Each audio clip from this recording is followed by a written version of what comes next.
สวัสดีค่ะต้อนรับเข้าสู่ Top News Talk อยู่กับดิฉันหมิวอุบลรัตน์นะคะวันนี้เราจะคุยกันเรื่องของร่างกฎหมายนิรโทษกรรม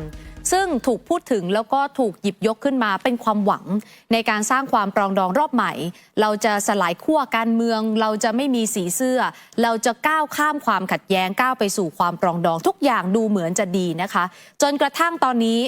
เหมือนมันกำลังเจอตอซึ่งเป็นตอใหญ่มากนั่นก็คือข้อเสนอของบางฝ่ายที่อยากจะให้รวมคดี112เข้าไปในร่างกฎหมายนิรโทษกรรมด้วยแน่นอนว่าคำถามตัวใหญ่ๆก็คือถ้ารวมคดี112เข้าไปในการนิรโทษกรรมที่จะออกเป็นพระราชบัญญัติในอนาคตเนี่ยมันจะทำให้การปรองดองเกิดขึ้นได้จริงหรือมันอาจจะพลิกก็ได้ค่ะอาจจะกลายเป็นความขัดแย้งรอบใหม่หรือเปล่านะคะแล้วก็อาจจะทำให้การนิรโทษกรรมซึ่งกำลังคุยกันอยู่เพื่อที่จะสร้างความปรองดองเนี่ยมันติดลมมันพายเรือในอ่างแล้วออกมาเป็นการตราพระราชบัญญัติไม่ได้เลยหรือเปล่านะคะวันนี้พูดคุยกับคุณวิทยาแก้วพรดัยนะคะรองหัวหน้าพรรครวมไทยสร้างชาติสวัสดีค่ะสวัสดีครับ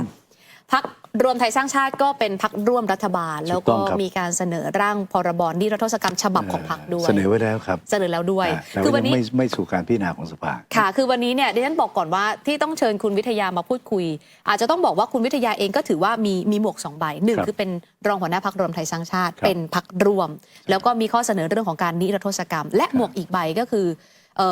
เป็นคนที่เคยเป็นแกนนำกปปสถูกไหมคะแล้วก็มีคดีจากการเมืองจากการออกไปเคลื่อนไหวทางการเมือง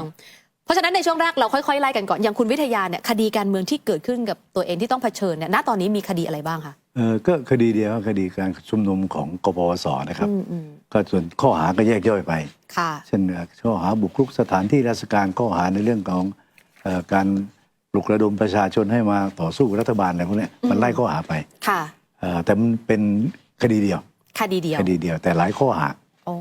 แล้วก็อยู่ที่ศาลว่าจะลงโทษข้อหาอะไรบ้างแล้วก็ค่อยๆเข้าสู่กระบวนการยุติธรรมเรื่อยๆถูกไหมคะแล้วก็เข้ามาสู่กระบวนการยุติธรรมแล้วนะครับ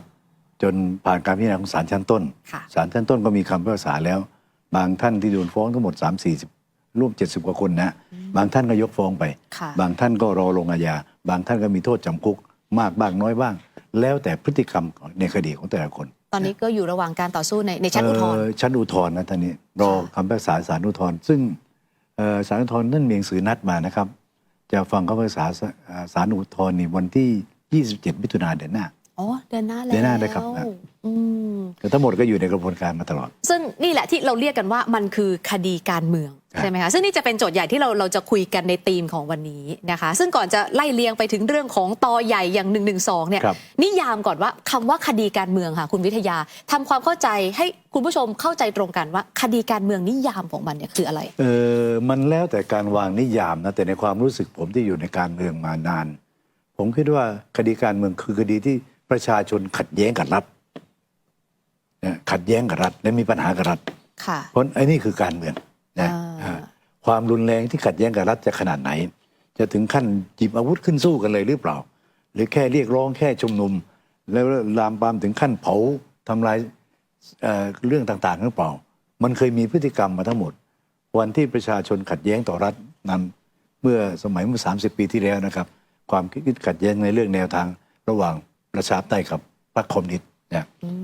พรรคการเมืองที่เป็นชื่อว่าพรรคคอมมิวนิสต์ไม่ได้จดทะเบียนทางกฎหมายนะแต่เป็นพรรคที่ตั้งขึ้นมาแล้วก็มีกองกำลังอาวุธของตัวเองด้วยพร้อมจะสู้กับรัฐในทุกรูปแบบเมื่อสู้ทำระบบประชาธิปไตยไม่ได้เพราะว่าเขาไม่จัดการเลือกตั้งสักทีหรือไม่เปิดให้พรรคอย่างนี้พรรคคอมมิวนิสต์พรรคสังคมนิยมนี่สมัครได้เขาก็ใช้ในทางการต่อสู้ในการระดมมวลชนในชนบทและเมื่อโดนปราบปรามด้วยกำลังอาวุธเขาก็ติดกำลังอาวุธในการปะทะกับรัฐบาลแต่มาถึงวันหนึ่งเราก็ยุติความขัดแย้งด้วยการนิรโทษกรรมด้วยนโยบายด้วยซ้ำนโยบาย66/23สมัยท่านบอกเนี่ยเปรมก็คือเลิกลากันไปกลับออกมาแล้วก็จบเนี่ยนั่นแปลว่าในอดีตเนี่ยเราเคยมีความขัดแย้งที่ประชาชนเป็นคู่ขัดแย้งกับรัฐถึงขนาดจับอาวุธขึ้นมาสู้และเราก้าวข้ามความขัดแย้งได้เราเซตซีโร่ทั้งหมดในวันนี้มันก็เลยเป็นโจทย์ใหญ่ที่การนิรโทษกรรมถูกหยิบยกขึ้นมาพูดอย่างในอดีตนะคะมันก็จะมีทั้งกลุ่มพันธมิตรใช่ไหมคะกลุ่มนปช.กลุ่มกปปส.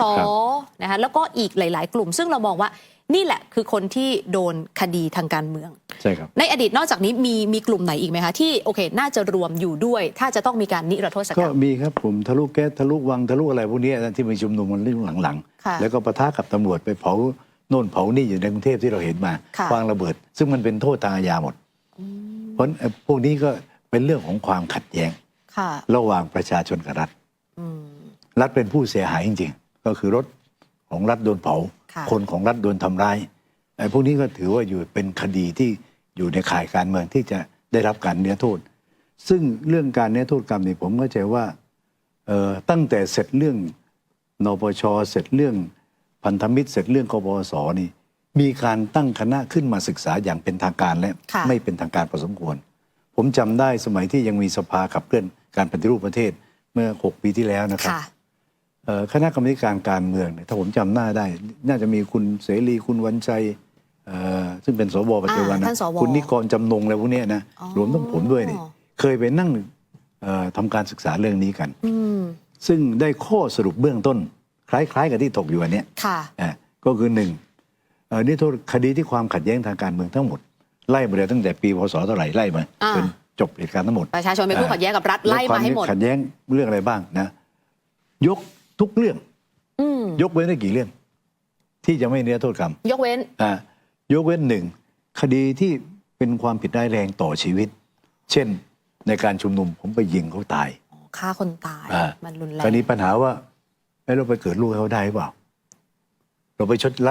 ชดเชยลูกให้เขาได้หรือเปล่า ไม่ได้ ชดเชยไม่ได้ ค่ะ อันนี้ก็ไม่ อันที่สองที่เป็นจริยธรรมและคุณธรรมบ้านเมืองหลักก็คือเรื่องทุจริตคอร์รัปชัน อืมต้องไม่รว ไม่ ม ได้ คดีทุจริต ไม่ได้นะ ค่ะ เรื่องต่างๆอื่นๆกรอบให้หมด ไม่ว่าเรื่องจะยุบเผาสารกลางมุกเผาอะไรพวกเนี้ยนะก็ถือว่าได้ เป็นความรุนแรงของสถานการณ์ที่เกิดขึ้นโดยอารมณ์ของการชุมนุม ค่ะ อ่ะส่วนมีการถกกันเรื่องมาตรา112ก็ถูกตีตกว่าเรื่อง112เกี่ยวอะไรกันเมือง ตอนนั้นมีไหมคะ มีการพูดคุยกันว่าจะรวมหรือไม่รวมคดี112ไหมคะคุณวิทยา คือจำกัดไว้เลยว่าไม่รวม อ๋อ ตอนนั้นคือ พูดได้ ชัด เลย เจนว่าไม่ ไม่ รวม แต่โอเคสถานการณ์มันอาจจะไม่ได้รุนแรงเหมือน ใช่ เหมือนทุกวันนี้ ใช่ ใช่ไหมคะ ไม่รวมตอนนั้นที่จริงศึกษาก็ยังมีช่วงรัฐบาลประยุทธ์ก็มีอยู่นะปึงปังเรื่อย โอ้ ๆประท้วงเช้าแล้วจับเย็นปล่อยเช้าปล่อยบ่ายอย่างเงี้ยมันก็สลับไปเรื่อยๆมันก็มีเหตุการณ์อย่างนี้ ค่ะ แต่เราเสือมันมีความรุนแรงบางประเภทที่ต้องนิรโทษกรรมให้กับเยาวชนเหล่านี้นะ อืม พวกรุ่นผมนี่ก็ตั้งอายุ17-18ก็เดินกระบวนเป็นอย่างนี้มาแล้วตลอด มันก็เคยนิรโทษตั้งแต่14ตุลา6ตุลาเนี่ย ค่ะ เราก็โดนมาแล้วทั้งนั้น ค่ะ นะมันก็มีการนิรโทษเป็นระยะ แต่ตีกรอบมันไว้ ค่ะ แล้ววันนี้การนิรโทษกรรมก็ถูกหยิบยกขึ้นมาพูดคุยอีกหนึ่งครั้งนะคะ ซึ่งอย่างที่ดิฉันบอกแหละนี่มันคือความหวังว่าโอเค เราจะสลายขั้วการเมืองแล้วนะ เราจะก้าวข้ามความขัดแย้งทุกอย่างมันดูเดินไปได้ด้วยดีมากเลยค่ะ แต่มันมาเจอตอ ใช่ ประเด็นเรื่องของคดี1นึ ครับ จะรวมหรือไม่รวม มีทั้งฝ่ายที่อยากให้รวมและ เออ ไม่เห็นด้วยที่จะให้รวม ซึ่งเดี๋ยวเราจะค่อยๆไล่เรียงกันไปนะคะ ได้ครับ แต่ดิฉันอยากรู้ว่าในหมวกของรองหัวหน้าพรรครวมไทยสร้างชา ครั ติ บ ในฐานะที่โอเคก็มีร่างเป็นของพรรคเนี่ยนะคะเรามีข้อเสนออะไรเรื่อง1นึไปที่รัฐบาลบ้าง เราถือว่านิรโทษกรรมไม่ครอบคลุม เพราะเราถือว่าคดี112เป็นคดีหมิ่นประมาทต่อสถาบันพระมหากษัตริย์ ไม่ใช่ความขัดแย้งทางการเมือง คดี1นึเป็นคดีการเมืองไหมคะ ไม่ได้เป็นคดีหมิ่นประมาท ดูหมิ่นอาฆาตมาตร้าย ซึ่งไม่ใช่มีเฉพาะกันอาฆาตมาตร้ายต่อสถาบันพระมหากษัตริย์นะ มันมีอาฆาตมาตร้ายต่อประมุขของรัฐต่างประเทศ ก็มีโทษจำคุกตั้ง1 ปีถึง 7 ปี คดีอาฆาตมาตร้ายใส่ร้ายดูหมิ่นดูแคลนเจ้าพนักงานของรัฐ เจ้าพนักงานในกระบวนการยุติธรรม เจ้าพนักงานโน่นนี่นั่นมีหมด โทษจะลดหลั่นไปอยู่ที่ฐานะของแต่ละเจ้าพนักงาน โทษที่หนักสุดก็คือดูหมิ่นดูแคลนต่อสถาบันพระมหากษัตริย์ไทย อันนี้ก็โทษตั้งแต่3 ปี 15 ปี ค่ะ สถาบันประมุขของรัฐต่างประเทศ อืม ถ้ามาจากเขมรมาจากโน่นเขาเป็นประมุขของรัฐ อ่าม มาแล้วก็ไปยืนตะโกนด่าก็ ผิด 1 ปีถึง 7 ปี ค่ะอ๋อ ถ้าดูหมิ่นเจ้าพนักงานตำรวจกำลังปฏิบัติหน้าที่ คุณดีแต่จับผมกับคนอื่นไม่ยอมจับไปดูหมิ่นเขาอันนี้แค่ดูหมิ่นนะไม่ได้ด่าพ่อล่อแม่ก็ผิด ซึ่งอันเนี้ยมันไม่ใช่1นึมันคือหมิ่นประมาทถูกไหมคะ ถูกต้อง แต่มองว่าหมิ่นประมาทเนี่ยมันไม่ใช่คดีการเมืองมันคือคดีหมิ่นประมาทนั่นแหละ ใช่แล้วก็คือถ้าเราออกอย่างนั้นได้นะครับ ถามว่าจะคลุมขนาดไหน คุณเนี่ยโทษกรรมใช่แล้วที่ไปดูหมิ่นพระมหากษัตริย์เหรอแล้วไปดูหมิ่นประมุขต่างชาติก็ ผมขอเนื้อโทษด้วยได้ไหมถ้าเกิดผมไปด่าประธานาธิบดีอเมริกาประธานาธิบดีประเทศไหนอะประท้วงด่าเขาผมโดนข้อหานี้ด้วยนี่โทษผมได้ไหมถ้าได้แล้วที่ผมด่าจราจรผมได้ไหมเพราะที่ผมด่าเจ้าของท็อปนิวผมจะได้ด้วยไหมมันก็แล้วคุณไปถามเจ้าตัวหรือเปล่า หรือจะอ้างว่า112นะคะมันคือความขัดแย้งที่มีคนเห็นไม่ตรงกันในปัจจุบันไม่ใช่112มันอยู่ในรัฐธรรมนูญด้วยที่จริงมันโทษทางอาญาแต่112เราไปเขียนกฎหลักของบ้านเมืองไว้เองว่ากติกาประเทศนี้นะครับปกครองด้วยระบบประชาธิปไตยอันมีพระมหากษัตริย์เป็นประมุขคุณเขียนอย่างนั้นซึ่งจะล่วงละเมิดไม่ได้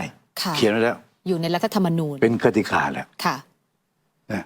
มันเป็นกติกาแล้วอย่างนั้นเพราะฉะนั้นเขาก็กำหนดไว้ถ้าใครไปล่วงละเมิดสถาบันพระมหากษัตริย์อาฆาตมาร้ายทำร้ายโทษก็ไล่เรียงมาเรื่อยๆจนถึงดูหมิ่นหมิ่นปราดก็โทษกันว่าไปนะเหมือนกันพอจากหมวดพระมหากษัตริย์ก็มีความสัมพันธ์ระหว่างประเทศจะมีประมุขแต่ละประเทศอีกความสัมพันธ์ระหว่างประเทศถ้าคนของรัฐเราไปทำเขาอย่างนั้นถ้าฆ่าถ้าทำให้เจ็บโทษก็จะหนักกว่าทำคนธรรมดาถ้าดูหมิ่นประมาทก็จะมีโทษหนักกว่าดูหมิ่นเจ้าพนักงานตำรวจคราวนี้มาตำรวจอีกเจ้าที่เราต้องคุ้มครองตามกฎหมายตามประมวลกฎหมายอาญาเจ้าพนักงานตำรวจข้าราชการทุกคนที่ปฏิบัติตามหน้าที่ถ้าใครไปดูหมิ่นในศักดิ์ศรีความเป็นเจ้าพนักงานเขามันจะมีโทษทางอาญาซึ่งยอมความไม่ได้มาร่วมสนับสนุนท็อปนิวส์นำเสนอความจริงได้แล้ววันนี้เพียงกดปุ่ม Super Thanks แล้วเลือกจำนวนเงินตามที่ต้องการได้เลยครับขอบคุณครับ